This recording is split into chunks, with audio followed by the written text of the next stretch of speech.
एक बूढ़ा आदमी जो पूरी दुनिया को अहिंसा का पाठ पढ़ाता था, वह अपनी मौत की तरफ धीरे धीरे बढ़ रहा था। उसे नहीं पता था कि भीड़ में छिपा एक साया उसकी जान लेने के लिए तैयार खड़ा है। 3 गोलियां चलीं और पूरा देश अनाथ हो गया। आखिर क्या हुआ था उस शाम और क्यों पुलिस की आंखों के सामने इतना बड़ा मर्डर प्लान एग्जीक्यूट हो गया? क्या वाकई इंटेलिजेंस फेलियर था या फिर यह किस्मत का लिखा हुआ कोई खेल था? इस कहानी के हर मोड़ पर एक ऐसा सच है जो आपके रोंगटे खड़े कर देगा। इतिहास के पन्नों में कुछ तारीखें ऐसी होती हैं जो स्याही से नहीं बल्कि खून से लिखी जाती हैं। यह कहानी शुरू होती है उस दौर से जब भारत और पाकिस्तान का बंटवारा हुआ था और चारों तरफ नफरत की आग फैली हुई थी। दिल्ली में शरणार्थियों की भीड़ थी और हर किसी की जुबान पर बस एक ही सवाल था कि आखिर हमारा क्या होगा। माहौल में इतना तनाव था कि माचिस की एक तीली भी पूरे शहर को जलाने के लिए काफी थी। नाथूराम गोडसे और उसके साथियों के दिमाग में एक ही बात चल रही थी कि गांधी जी पाकिस्तान के प्रति बहुत ज्यादा नरम हैं और भारत के हितों की अनदेखी कर रहे हैं। यह गुस्सा तब और बढ़ गया जब गांधी जी ने पाकिस्तान को 55 करोड़ रुपए देने के लिए भूख हड़ताल यानी फास्ट अनटू डेथ शुरू कर दी। गोडसे और उसके गुट को लगा कि यह तो जले पर नमक छिड़कने जैसा है। उन्हें लगा कि अब पानी सिर से ऊपर जा चुका है और कुछ बड़ा करना ही होगा। आपको यह जानकर हैरानी होगी कि 30 जनवरी से ठीक 10 दिन पहले यानी 20 जनवरी 1948 को भी गांधी जी को मारने की कोशिश की गई थी। उस दिन बिड़ला भवन में मदन लाल पाहवा ने एक बम धमाका किया था। वह धमाका गांधी जी की प्रार्थना सभा से कुछ ही दूरी पर हुआ था। मकसद सिर्फ डराना नहीं था बल्कि उस अफरा तफरी में गांधी जी को खत्म करना था। लेकिन किस्मत को शायद कुछ और ही मंजूर था। वह बॉम्ब ब्लास्ट तो हुआ लेकिन निशाना चूक गया। उस दिन प्रार्थना सभा में भगदड़ मच गई थी, मगर गांधी जी अपनी जगह से हिले तक नहीं। वह शांत बैठे रहे जैसे उन्हें मौत का कोई डर ही ना हो। मदन लाल पाहवा को मौके पर ही पकड़ लिया गया था। अब यहाँ सबसे बड़ा सस्पेंस ये है कि मदन लाल के पकड़े जाने के बाद भी पुलिस बाकी साजिशकर्ताओं तक क्यों नहीं पहुंच पाई। मदन लाल ने पुलिस को इशारा भी किया था कि वह अकेला नहीं है और उसके साथ ही वापस आएंगे। यह एक बहुत बड़ा इंटेलिजेंस फेलियर था या फिर पुलिस की लापरवाही जिसने गोडसे को दूसरा मौका दे दिया। अगर उस दिन पुलिस ने थोड़ी और सख्ती दिखाई होती तो शायद इतिहास कुछ और होता। मदन लाल की गिरफ्तारी के बाद गोडसे और नारायण आप्टे वहां से भागने में कामयाब हो गए। वे दिल्ली से निकलकर कानपुर और फिर बंबई चले गए। उनके दिमाग में फेलियर का डर नहीं बल्कि बदले की आग और ज्यादा भड़क गई थी। वे जानते थे कि अब उनके पास गलती की कोई गुंजाइश नहीं है। पुलिस उन्हें ढूंढ रही थी लेकिन वे पुलिस की नाक के नीचे से निकल गए। यह लुका छिपी का खेल शुरू हो चुका था। गोडसे को यह महसूस हो रहा था कि यह काम भगवान ने उसे सौंपा है। वह एक अजीब से जुनून में था जिसे पागलपन भी कहा जा सकता है। इधर दिल्ली में सुरक्षा तो बढ़ाई गई लेकिन वह नाकाफी थी। बिड़ला भवन में आने जाने वालों की तलाशी लेने की बात उठी थी लेकिन गांधी जी ने साफ मना कर दिया। उन्होंने कहा कि मेरी प्रार्थना सभा में जो भी आना चाहे आ सकता है, मैं किसी को रोकूंगा नहीं। गांधी जी का यही भरोसा उनकी जान का दुश्मन बन गया। उधर गोडसे और आप्टे फिर से एक नई स्ट्रेटेजी बनाने में जुट गए। उन्हें पता था कि बम से काम नहीं चलेगा, इसलिए अब उन्हें एक ऐसा हथियार चाहिए था जो सटीक हो और धोखा न दे। कहानी का यह मोड़ बहुत महत्वपूर्ण है क्योंकि यहां से तय हुआ कि गांधी जी की हत्या बम से नहीं बल्कि पिस्तौल से होगी। वे एक ऐसी पिस्टल की तलाश में थे जो साइज में छोटी हो लेकिन जिसका वार खाली न जाए। 20 जनवरी की नाकामी के बाद नाथूराम गोडसे और नारायण आप्टे के पास वक्त बहुत कम था। वे जानते थे कि पुलिस उनके पीछे पड़ी है और अगर वे ज्यादा दिन रुके तो पकड़े जाएंगे। इसलिए उन्होंने तुरंत प्लान बदला और एक बेहतरीन हथियार की तलाश शुरू कर दी। वे बंबई से ग्वालियर पहुंचे क्योंकि उन्हें खबर मिली थी कि वहां उन्हें एक अच्छी ऑटोमेटिक पिस्टल मिल सकती है। ग्वालियर में उनकी मुलाकात दत्तात्रेय परचुरे से हुई। यह वह दौर था जब हथियार मिलना इतना आसान नहीं था, लेकिन कहते हैं ना कि जब इरादे खतरनाक हों तो रास्ते भी मिल ही जाते हैं। वहां उन्हें एक बेरेटा पिस्तौल मिली। यह एक इटालियन मेक की सेमी ऑटोमेटिक पिस्टल थी जिसका मॉडल 1934 था। यह पिस्तौल साइज में इतनी छोटी थी कि इसे आसानी से हथेली में छिपाया जा सकता था या जेब में रखा जा सकता था और किसी को कानों कान खबर भी नहीं होती। इस पिस्तौल की मैगजीन में 7 गोलियां आ सकती थीं। गोडसे ने उस पिस्तौल को हाथ में लिया तो उसे लगा कि जैसे उसे उसकी मंजिल मिल गई हो। उसने जंगल में जाकर निशाना लगाने की प्रैक्टिस की ताकि आखिरी वक्त पर कोई चूक न हो।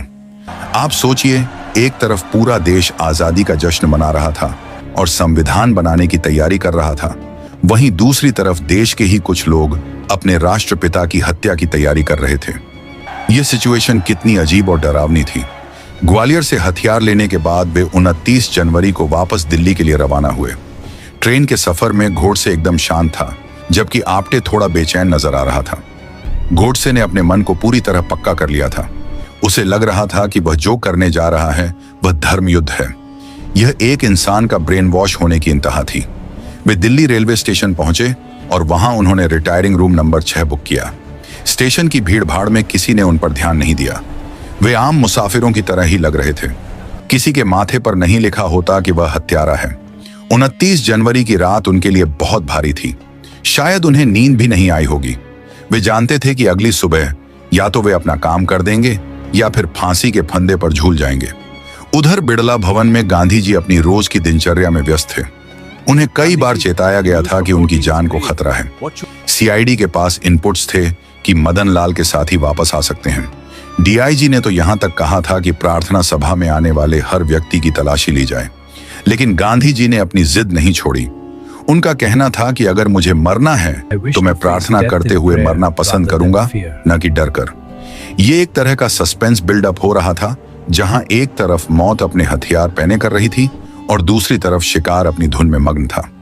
दिल्ली की उस सर्द रात में साजिश की गर्मी महसूस की जा सकती थी। घोड़से ने उस रात मूंगफली खाई, जो शायद उसका पसंदीदा खाना था। उसने अपनी वसीयत जैसी कुछ चिट्ठियां भी लिखी। उसे पता था कि अब वापसी का कोई रास्ता नहीं है। यह डू और डाई वाली स्थिति थी। 30 जनवरी की सुबह सूरज तो रोज की तरह ही निकला था, लेकिन उसकी रोशनी में एक अजीब सी उदासी थी। घोड़से और आपटे ने सुबह उठकर स्नान किया और खुद को तैयार किया। उन्होंने ऐसे कपड़े पहने जो भीड़ में घुल मिल जाएं। घोड़से ने खाकी रंग की पोशाक पहनी थी, जो उस समय काफी कॉमन थी। उसने पिस्तौल को अपनी जेब में रखा और चेक किया कि वह आसानी से बाहर निकल सकती है या नहीं। पिस्तौल लोड थी और सेफ्टी कैच हटा दिया गया था। हर एक पल भारी होता जा रहा था। वे स्टेशन से निकले और पहले उन्होंने पुरानी दिल्ली का जायजा लिया। फिर वे बिड़ला मंदिर गए। वहां उन्होंने भगवान के दर्शन किए। यह कितना बड़ा विरोधाभास है कि एक इंसान भगवान के सामने सिर झुका रहा है और उसी भगवान के बनाए एक इंसान को मारने जा रहा है। 30 जनवरी 1948 की दोपहर। दिल्ली का मौसम सुहावना था, लेकिन हवाओं में एक अनजाना सा खौफ तैर रहा था। नाथूराम घोड़से और नारायण आपटे अब अपने फाइनल डेस्टिनेशन यानी बिड़ला भवन की तरफ बढ़ने के लिए तैयार थे। उन्होंने कनॉट प्लेस के पास खाना खाया। यह शायद उनका आखिरी भरपेट खाना होने वाला था। घोड़से बिल्कुल सामान्य दिख रहा था। उसके चेहरे पर न तो पसीना था और न ही कोई शिकन। यह उसका आत्मविश्वास था या फिर मौत का डर खत्म हो चुका था, यह कहना मुश्किल है। उन्होंने एक तांगा किया और बिड़ला भवन की तरफ चल पड़े। जैसे जैसे तांगा बिड़ला भवन के करीब पहुंच रहा था, वैसे वैसे धड़कनें तेज होनी चाहिए थीं, लेकिन घोड़से पत्थर की मूरत बना हुआ था। दूसरी तरफ बिड़ला भवन में गांधी जी का दिन बहुत व्यस्त था। उस दिन उनकी मुलाकात सरदार वल्लभ भाई पटेल से होनी थी। यह मुलाकात बहुत अहम थी क्योंकि उस समय नेहरू जी और पटेल जी के बीच कुछ मतभेद चल रहे थे और गांधी जी उन्हें सुलझाना चाहते थे। शाम के 4 बजे सरदार पटेल अपनी बेटी मणिबेन के साथ बिड़ला भवन पहुंचे। गांधी जी और पटेल जी की बातचीत शुरू हुई। गांधी जी उस दिन थोड़े भावुक लग रहे थे। उन्होंने बातों ही बातों में अपनी मौत का जिक्र भी किया था। उन्होंने कहा था कि अगर मैं आज रात या कल तक जीवित न रहूं तो इन बातों का ध्यान रखना। क्या उन्हें आभास हो गया था कि उनका वक्त पूरा हो चुका है? इसे छठी इंद्री या सिक्स्थ सेंस कहा जा सकता है। बातचीत इतनी गंभीर थी कि वक्त का पता ही नहीं चला। शाम के 5 बज चुके थे। यह गांधी जी की प्रार्थना का समय था। गांधी जी समय के बहुत पाबंद थे। वह 1 मिनट की देरी भी बर्दाश्त नहीं करते थे। लेकिन उस दिन पटेल जी के साथ चर्चा में वह लेट हो रहे थे। आभा और मनु, जो उनकी पोतियों जैसी थीं और उनकी देखभाल करती थीं, वे इशारा कर रही थीं कि प्रार्थना का समय हो गया है। लेकिन गांधी जी बात खत्म करने में लगे थे। आखिरकार 5:10 पर बातचीत खत्म हुई। गांधी जी ने अपनी घड़ी देखी और उन्हें बहुत बुरा लगा कि वह 10 मिनट लेट हो गए हैं। उन्होंने आभा और मनु के कंधों का सहारा लिया और प्रार्थना स्थल की तरफ चल पड़े। यह वही वॉक थी जिसे आज भी लोग याद करते हैं। उधर घोड़से भीड़ में शामिल हो चुका था। वह मौका तलाश रहा था। बिड़ला भवन के बगीचे में खासी भीड़ जमा थी। लोग बापू की एक झलक पाने के लिए बेताब थे। घोड़से ने अपने साथी आपटे को इशारे से समझा दिया था कि अब वह आगे बढ़ेगा। आपटे भीड़ में पीछे रह गया। घोड़से ने अपनी जेब में हाथ डाला और पिस्तौल की मूठ को कसकर पकड़ा। उसकी उंगली ट्रिगर पर थी। उसे पता था कि उसके पास सिर्फ कुछ सेकंड होंगे। अगर वह चूका तो भीड़ उसे कच्चा चबा जाएगी। माहौल में एक अजीब सा सन्नाटा और शोर दोनों था। गांधी जी तेजी से चल रहे थे ताकि देरी की भरपाई कर सकें। उन्हें क्या पता था कि वह आखिरी चंद कदम चल रहे हैं। घोड़से भीड़ को चीरते हुए आगे बढ़ने लगा। उसकी नजरें सिर्फ गांधी जी पर टिकी थीं। जैसे शेर अपने शिकार पर नजर रखता है, वैसे ही घोड़से आगे बढ़ रहा था। उसे रोकने वाला कोई नहीं था, क्योंकि सुरक्षाकर्मी भीड़ को नियंत्रित करने में लगे थे और गांधी जी के पास कोई क्लोज प्रोटेक्शन ग्रुप नहीं था। शाम के 5:17 हो रहे थे। सूरज ढलने को था और बिड़ला भवन के लॉन में लंबी परछाइयां बन रही थीं। गांधी जी आभा और मनु के कंधों पर हाथ रखकर तेजी से मंच की ओर बढ़ रहे थे, जहां उन्हें प्रार्थना करनी थी। भीड़ उनके सम्मान में रास्ता छोड़ रही थी। लोग हाथ जोड़कर उनका अभिवादन कर रहे थे और गांधी जी भी मुस्कुराकर हाथ जोड़ रहे थे। तभी भीड़ में से एक युवक निकला। उसने खाकी रंग की वर्दी जैसी पोशाक पहन रखी थी। यह नाथूराम घोड़से था। वह तेजी से गांधी जी की तरफ बढ़ा। देखने वालों को लगा कि शायद वह गांधी जी के पैर छूना चाहता है। यह भारत में एक आम परंपरा है कि लोग बड़े बुजुर्गों के पैर छूते हैं। मनु को भी यही लगा।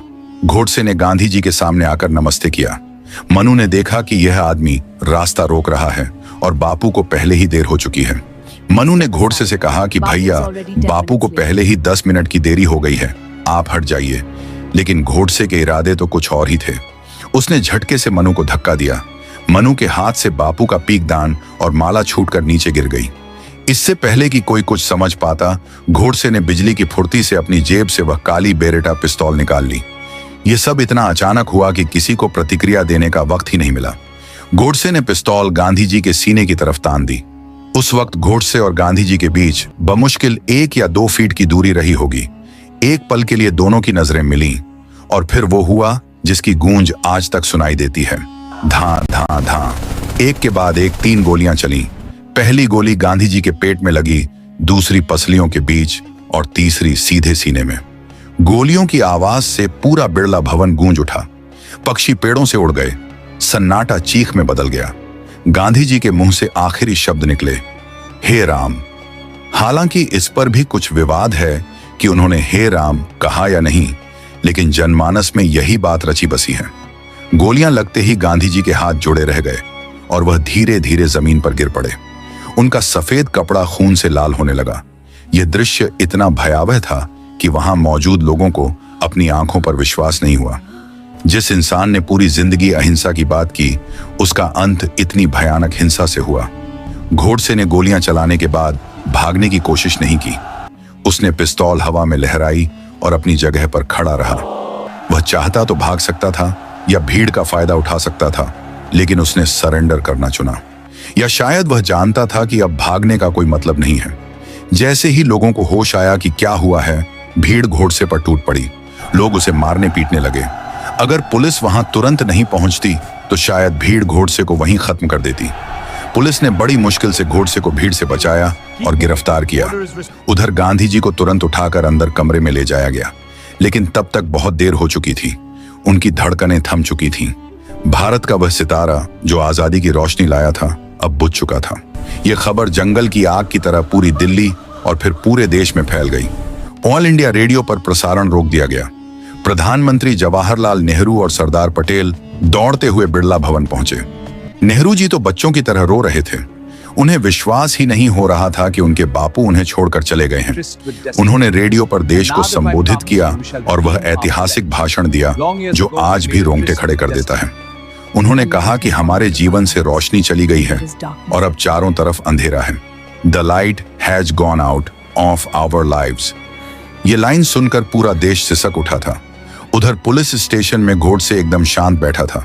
उसे अपने गे पर कोई पछतावा नहीं था। वह बार बार यही कह रहा था कि मैंने जो किया वह देश के लिए सही था। पुलिस वाले भी हैरान थे कि इतना बड़ा कांड करने के बाद भी यह आदमी इतना नॉर्मल कैसे है। यह एक फनेटिक माइंडसेट की निशानी थी। दिल्ली की सड़कों पर सन्नाटा पसर गया था। लोग अपने घरों से बाहर निकल आए थे, लेकिन किसी के मुंह से आवाज नहीं निकल रही थी। हर कोई स्तब्ध था। ऐसा लग रहा था जैसे समय थम गया हो। पुलिस ने तुरंत जांच शुरू की। गोडसे के साथियों की तलाश शुरू हुई। नारायण आप्टे को भी बाद में पकड़ लिया गया। जांच में पता चला कि यह एक बहुत बड़ी साजिश थी जो पुणे से लेकर ग्वालियर और दिल्ली तक फैली हुई थी। इसमें कई लोग शामिल थे। सावरकर का नाम भी इस केस में आया था, लेकिन सबूतों के अभाव में उन्हें बरी कर दिया गया। लाल किले के अंदर एक विशेष अदालत लगाई गई जहां इस केस की सुनवाई हुई। गोडसे ने अदालत में अपना पक्ष रखा। उसने घंटों लंबा भाषण दिया जिसमें उसने बताया कि उसने गांधी जी को क्यों मारा। उसने बंटवारे और हिंदुओं के हितों की बात की। उसका मानना था कि गांधी जी की नीतियों के कारण भारत कमजोर हो रहा है। हालांकि कोर्ट के लिए हत्या होती है, चाहे उसके पीछे का मकसद कुछ भी हो। यह ट्रायल पूरी दुनिया की सुर्खियों में था। जज ने अपना फैसला सुनाया। नाथूराम गोडसे और नारायण आप्टे को फांसी की सजा सुनाई गई। बाकी आरोपियों को उम्र कैद मिली।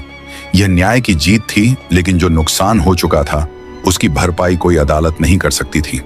15 नवंबर 1949 का दिन तय हुआ फांसी के लिए। अंबाला सेंट्रल जेल में गोडसे और आप्टे को फांसी दी जानी थी।